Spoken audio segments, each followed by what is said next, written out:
ಯಾಕೆ ಕೊಟ್ಟಿದ್ದಾರೆ ಏನು ಅಂತೇಳಿ ಅಲ್ಲಿ ಹೋದ ಮೇಲೆ ಗೊತ್ತಾಗುತ್ತೆ. ವಿಚಾರಣೆಗೆ ಹಾಜರಾಗ್ತಾ ಇದ್ದೇನೆ.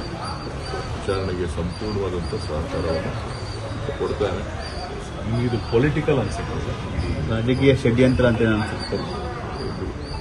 ಅದು ಹೋದ ಮೇಲೆ ಗೊತ್ತಾಗುತ್ತೆ.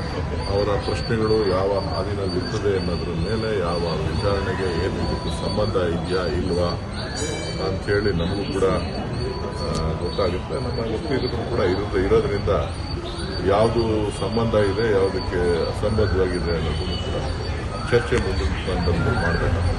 ಇಡಿ ಮಾಡಬೇಕಾಗಿರೋದು ಫೈನಾನ್ಷಿಯಲ್ ಟ್ರಾನ್ಸಾಕ್ಷನ್ಸ್ ಮೇಲೆ. ತಾವು ತಮ್ಮ ಹೆಸರೇಳಿ ಅವರು ವಂಚನೆ ಮಾಡಿರೋದು ಅನ್ನೋದು ಬಿಟ್ಟರೆ ಫೈನಾನ್ಷಿಯಲ್ ಟ್ರಾನ್ಸಾಕ್ಷನ್ಸ್ ಏನಿದೆ ಸರ್ ಅವರ ನಡುವೆ ಆಗಿದೆ? ನನಗಾಗಲಿ ಯಾವುದೇ ವಿಧವಾದಂಥ ಫೈನಾನ್ಷಿಯಲ್ ಟ್ರಾನ್ಸಾಕ್ಷನ್ಸ್ ಆಗಲಿ ಬೇರೆ ಏನಿಲ್ಲ. ನಾನಾಗಲೇ ಮಾಹಿತಿ ತಮ್ಮೆಲ್ಲರೂ ಕೂಡ ನೀಡಿದ್ದೇನೆ. ಆ ಕಾರ್ಯಕ್ರಮಕ್ಕೆ ಏನು ಭೇಟಿ ಕೊಟ್ಟಿದ್ದೆ ಆ ಎರಡು ಕಾರ್ಯಕ್ರಮಗಳನ್ನು ಹೊರತಾಗಿ ಬೇರೆ ಯಾವುದೇ ವಿಚಾರಗಳು ನನ್ನ ಮುಂದೆ ಇಲ್ಲ. ಅವರು ನನ್ನನ್ನು 3-4 ಬಾರಿ ನನ್ನ ಕಚೇರಿಗೆ ಗೃಹ ಕಚೇರಿನಲ್ಲಿ ಭೇಟಿ ಮಾಡಿದ್ದಾರೆ. ಭೇಟಿ ಮಾಡಿ ಕೆಲವಾರು ವಿಚಾರಗಳನ್ನು ಚರ್ಚೆ ಮಾಡಿದ್ದಾರೆ. ನನಗೂ ಅದು ಸಂಬಂಧ ಇಲ್ಲದಿರುವಂಥ ವಿಚಾರ ಹೊರತು ನನ್ನ ಕ್ಷೇತ್ರದಲ್ಲಿ ಇದ್ರು ಅನ್ನೋ ಕಾರಣಕ್ಕೋಸ್ಕರ ನಾನು ಅವರಿಗೆ ಭೇಟಿ ಮಾಡಿದ್ದೇನೆ, ಕಾರ್ಯಕ್ರಮಕ್ಕೆ ಹೋಗಿದ್ದೇನೆ ಹೊರತು ಬೇರೇನೂ ಇಲ್ಲ. ಎಲ್ಲ ವಿಚಾರಗಳನ್ನು ಏನು ಅಧಿಕಾರಿಗಳು ಕೇಳ್ತಾರೆ ಆ ಅಧಿಕಾರಿಗಳಿಗೆ ಸೂಕ್ತ ಮಾಹಿತಿಯನ್ನು ಕೊಡ್ತೇನೆ. ಸರ್, ಈ ಪ್ರಕರಣದಲ್ಲಿ ಒಬ್ಬ ನಟ ಕೂಡ ನಿಮ್ಮ ರೀತಿ ಧ್ವನಿಯಲ್ಲಿ ಮಾತನಾಡಿ ಅದೊಂಚೂರು ನಾನು ಮಾಧ್ಯಮಗಳಲ್ಲಿ ಸೋಷಿಯಲ್ ಮೀಡಿಯಾದಲ್ಲಿ ಕೇಳಿದ್ದೇನೆ. ಯಾರೋ ಒಬ್ಬರು ಹಿನ್ನೆಲೆ ವಾಯ್ಸ್ ಡಬ್ಬಿಂಗ್ ಮಾಡ್ತಕ್ಕಂಥವರು ನನ್ನ ಧ್ವನಿಯನ್ನು ಇದನ್ನು ಮಾಡಿ ವಾಯ್ಸ್ ಮಿಮಿಕ್ರಿ ಮಾಡಿ ಅದ್ರ ಪ್ರಕಾರ ಮಾತಾಡಿ ಬೇರೆಯವ್ರಿಗೆಲ್ಲರಿಗೂ ಮೋಸ ಮಾಡಿದ್ದಾರೆ. ಈಗಾಗಲೇ ಪೊಲೀಸ್ ತನಿಖೆ ಸಾಕಷ್ಟು ತನಿಖೆ ಮಾಡಿದ್ದಾರೆ. ಸುಮಾರು ಪ್ರಕರಣಗಳು ಪೊಲೀಸ್ ಸ್ಟೇಷನ್ನಲ್ಲೂ ಕೂಡ ದಾಖಲಾಗಿದೆ. ಅದರ ವಿಚಾರಣೆ ಏನಾಯಿತು ಅಂತೇಳಿ ನನಗೆ ಗೊತ್ತಿಲ್ಲ. ಸೊ ಈಗ ಇಡಿ ಎಂಟ್ರ್ ಆಗಿರೋದ್ರಿಂದ ಇಡಿದು ಏನು ಯಾವ ಮಾನದಂಡ ಇಟ್ಕೊಂಡು ಅವರು ಇದನ್ನು ನನ್ನನ್ನು ಕರೆದಿದ್ದಾರೆ ಅನ್ನೋದನ್ನು ಹೋಗಿ ಕೇಳಿ ನಂತರ ತಮಗೆ ತಿಳಿಸ್ತಾರೆ. ನಿಮ್ಮವರ ನಡುವೆ ಫೈನಾನ್ಷಿಯಲ್ ಇಲ್ಲ, ಏನು ವ್ಯವಹಾರ ಇಲ್ಲ, ಆದರೂ ನೋಟಿಸ್ ಕೊಟ್ಟಿದ್ದಾರೆ ಅಂದ್ರೆ ಇದು ನೋಟಿಸೇ ಪ್ರಶ್ನೆ ಆಗಿದೆ ಅಲ್ಲ ಸರ್? ನೋಟಿಸೇ ಪ್ರಶ್ನೆ ಏನಾಗಿದೆ, ಸುಪ್ರೀಂ ಕೋರ್ಟೇ ಅನೇಕ ಬಾರಿ ಸುಪ್ರೀಂ ಕೋರ್ಟ್ ಮತ್ತು ಹೈಕೋರ್ಟ್ ಇಡೀ ಎಲ್ಲೆ ಮೀರಿ ನಡೀತಾ ಇದೆ ಅಂತಕ್ಕಂಥದ್ದು ಅನೇಕ ಬಾರಿ ಹೇಳಿದ್ದಾರೆ.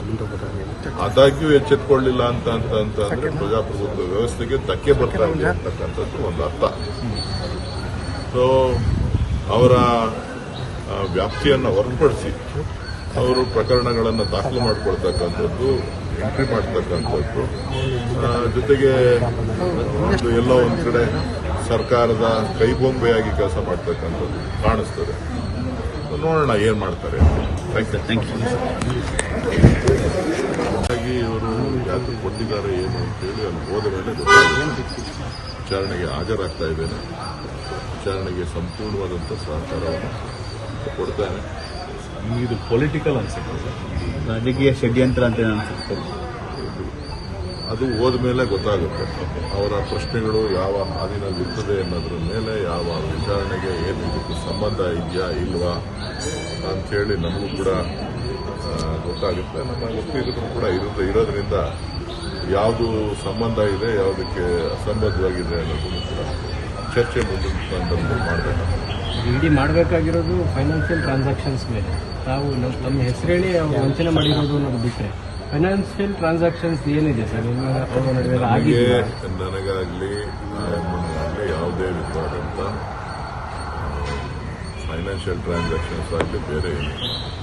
ನಾನಾಗಲೇ ಮಾಹಿತಿ ತಮ್ಮೆಲ್ಲರೂ ಕೂಡ ನೀಡಿದ್ದೇನೆ. ಆ ಕಾರ್ಯಕ್ರಮಕ್ಕೆ ಏನು ಭೇಟಿ ಕೊಟ್ಟಿದ್ದೆ ಆ ಎರಡು ಕಾರ್ಯಕ್ರಮಗಳನ್ನು ಹೊರತಾಗಿ ಬೇರೆ ಯಾವುದೇ ವಿಚಾರಗಳು ನನ್ನ ಮುಂದೆ ಇಲ್ಲ. ಅವರು ನನ್ನನ್ನು 3-4 ಬಾರಿ ನನ್ನ ಕಚೇರಿಗೆ ಗೃಹ ಕಚೇರಿನಲ್ಲಿ ಭೇಟಿ ಮಾಡಿದ್ದಾರೆ. ಭೇಟಿ ಮಾಡಿ ಕೆಲವಾರು ವಿಚಾರಗಳನ್ನು ಚರ್ಚೆ ಮಾಡಿದ್ದಾರೆ. ನನಗೂ ಅದು ಸಂಬಂಧ ಇಲ್ಲದಿರುವಂಥ ವಿಚಾರ ಹೊರತು ನನ್ನ ಕ್ಷೇತ್ರದಲ್ಲಿ ಇದ್ರು ಅನ್ನೋ ಕಾರಣಕ್ಕೋಸ್ಕರ ನಾನು ಅವರಿಗೆ ಭೇಟಿ ಮಾಡಿದ್ದೇನೆ, ಕಾರ್ಯಕ್ರಮಕ್ಕೆ ಹೋಗಿದ್ದೇನೆ ಹೊರತು ಬೇರೇನೂ ಇಲ್ಲ. ಎಲ್ಲ ವಿಚಾರಗಳನ್ನು ಏನು ಅಧಿಕಾರಿಗಳು ಕೇಳ್ತಾರೆ ಆ ಅಧಿಕಾರಿಗಳಿಗೆ ಸೂಕ್ತ ಮಾಹಿತಿಯನ್ನು ಕೊಡ್ತೇನೆ. ಸರ್, ಈ ಪ್ರಕರಣದಲ್ಲಿ ಒಬ್ಬ ನಟ ಕೂಡ ನಿಮ್ಮ ರೀತಿ ಧ್ವನಿಯಲ್ಲಿ ಮಾತನಾಡಿ ಅದೊಂಚೂರು ನಾನು ಮಾಧ್ಯಮಗಳಲ್ಲಿ ಸೋಷಿಯಲ್ ಮೀಡಿಯಾದಲ್ಲಿ ಕೇಳಿದ್ದೇನೆ. ಯಾರೋ ಒಬ್ಬರು ಹಿನ್ನೆಲೆ ವಾಯ್ಸ್ ಡಬ್ಬಿಂಗ್ ಮಾಡ್ತಕ್ಕಂಥವ್ರು ನನ್ನ ಧ್ವನಿಯನ್ನು ಇದನ್ನು ಮಾಡಿ ವಾಯ್ಸ್ ಮಿಮಿಕ್ರಿ ಮಾಡಿ ಅದ್ರ ಪ್ರಕಾರ ಮಾತಾಡಿ ಬೇರೆಯವ್ರಿಗೆಲ್ಲರಿಗೂ ಮೋಸ ಮಾಡಿದ್ದಾರೆ. ಈಗಾಗಲೇ ಪೊಲೀಸ್ ತನಿಖೆ ಸಾಕಷ್ಟು ತನಿಖೆ ಮಾಡಿದ್ದಾರೆ. ಸುಮಾರು ಪ್ರಕರಣಗಳು ಪೊಲೀಸ್ ಸ್ಟೇಷನ್ನಲ್ಲೂ ಕೂಡ ದಾಖಲಾಗಿದೆ. ಅದ್ರ ವಿಚಾರಣೆ ಏನಾಯಿತು ಅಂತೇಳಿ ನನಗೆ ಗೊತ್ತಿಲ್ಲ. ಸೊ ಈಗ ಇಡಿ ಎಂಟ್ರ್ ಆಗಿರೋದ್ರಿಂದ ಇಡಿದು ಏನು ಯಾವ ಮಾನದಂಡ ಇಟ್ಕೊಂಡು ಅವರು ಇದನ್ನ ನನ್ನನ್ನು ಕರೆದಿದ್ದಾರೆ ಅನ್ನೋದನ್ನ ಹೋಗಿ ಕೇಳಿ ನಂತರ ತಮಗೆ ತಿಳಿಸ್ತಾರೆ. ನಿಮ್ಮವರ ನಡುವೆ ಫೈನಾನ್ಷಿಯಲ್ ಇಲ್ಲ, ಏನು ವ್ಯವಹಾರ ಇಲ್ಲ, ಆದ್ರೂ ನೋಟಿಸ್ ಕೊಟ್ಟಿದ್ದಾರೆ ಅಂದ್ರೆ ಇದು ನೋಟಿಸೇ ಪ್ರಶ್ನೆ ಆಗಿದೆಯಲ್ಲ ಸರ್? ನೋಟಿಸೇ ಪ್ರಶ್ನೆ ಏನಾಗಿದೆ, ಸುಪ್ರೀಂ ಕೋರ್ಟೇ ಅನೇಕ ಬಾರಿ ಸುಪ್ರೀಂ ಕೋರ್ಟ್ ಮತ್ತು ಹೈಕೋರ್ಟ್ ಇಡಿ ಎಲ್ಲೆ ಮೀರಿ ನಡೀತಾ ಇದೆ ಅಂತಕ್ಕಂಥದ್ದು ಅನೇಕ ಬಾರಿ ಹೇಳಿದ್ದಾರೆ.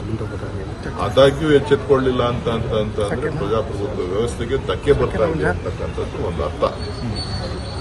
ಸೊ ಅವರ ವ್ಯಾಪ್ತಿಯನ್ನು ಹೊರತುಪಡಿಸಿ ಅವರು ಪ್ರಕರಣಗಳನ್ನು ದಾಖಲು ಮಾಡಿಕೊಳ್ತಕ್ಕಂಥದ್ದು, ಎಂಟ್ರಿ ಮಾಡ್ತಕ್ಕಂಥದ್ದು, ಜೊತೆಗೆ ಎಲ್ಲೋ ಒಂದು ಕಡೆ ಸರ್ಕಾರದ ಕೈಬೊಂಬೆಯಾಗಿ ಕೆಲಸ ಮಾಡ್ತಕ್ಕಂಥದ್ದು ಕಾಣಿಸ್ತದೆ. ನೋಡೋಣ ಏನ್ ಮಾಡ್ತಾರೆ. Thank you. ಹೆಚ್ಚಿನ ವಿಡಿಯೋಗಳಿಗೆ ಪ್ರತಿಧ್ವನಿ ಯೂಟ್ಯೂಬ್ ಚಾನೆಲ್ ಸಬ್ಸ್ಕ್ರೈಬ್ ಮಾಡಿ, ಬೆಲ್ ಐಕಾನ್ ಕ್ಲಿಕ್ ಮಾಡಿ.